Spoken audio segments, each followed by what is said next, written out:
Okay, today I'm going to show you how to do ABORH and an antibody screen. So the first thing that we're going to do is label all of our tubes. We want to make sure to have a patient identifier, and then we're going to label anti-A, anti-B, anti-D, RH control, RA, RB, and then for the antibody screen, screening cells 1, 2, 3, and the auto control. So we have our patient sample over here, and we're going to want to aliquot the plasma off into a separate plasma container right over here.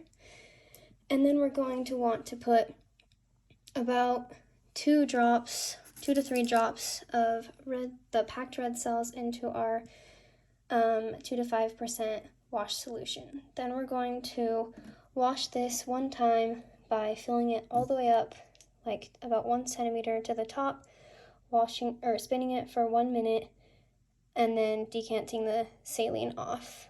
Then you'll want to add back saline until you have about 2 to 5% cell suspension, so that it looks like the reagent cells or like red licorice. Next step you're going to want to do is add your clear constituents to each tube. So we're going to add 1 drop of anti-A into this first one, 1 drop of anti-B into the second one, 1 drop of anti-D right here, and 1 drop of your RH control into here.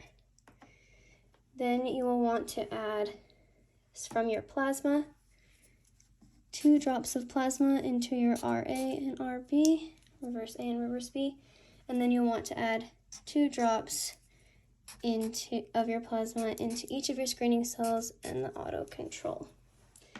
After you're done with that, you're going to want to make sure that the clear constituents are in each one. Then you're going to add 1 drop of reagent screening cells into your first screening cell, 1 drop of reagent 2 screening cells into the second one, and 1 drop of reagent 3 screening cells into the third one. Then you're going to add 1 drop of your washed 2 to 5 red blood cell suspension into your auto control.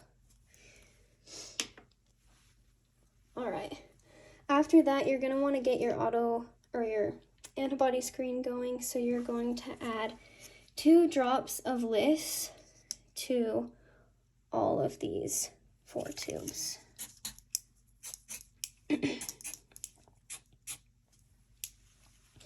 You're then going to want to incubate each of these tubes for 37 degrees for 15 to 30 minutes. While you're doing that, you can start working on your ABORH. So you'll want to do 1 drop of washed 2 to 5 red blood cell suspension into each of your tubes on this side. Then you're going to put reagent A1 screening cells, or reagent A1 cells and reagent B cells, A into here and B into here, both 1 drop. So now you have your forward type and your reverse type. You're going to centrifuge all 6 of these tubes for 15 seconds. Once you're done centrifuging those, you can pull them out and read them. Make sure to record as you go. Now back to our antibody screen. We are going to, after the 15 to 30 minutes, we're going to spin all of these samples and read them at 37-degree spin phase. After we're done with that, we're going to wash them 3 to 4 times. Like I said before, to wash the cells, you're going to want to fill with saline up to about 1 centimeter below the tube, spin them for a minute, and then decant the saline off. You'll do that 3 times, and then on the last time, you'll decant the saline all the way off and blot dry so that you have a dry cell button. After you're done with your cell button, you're going to want to add polyspecific AHG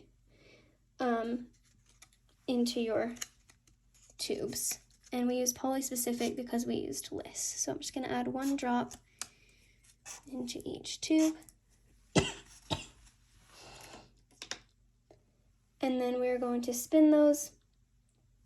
And after that, we'll read them macroscopically. If they are negative, we'll read them microscopically. And then any negative reactions past that, we'll need to have check cells added to it to make sure that the AHG worked. If the check cells are negative, then the test will be invalid.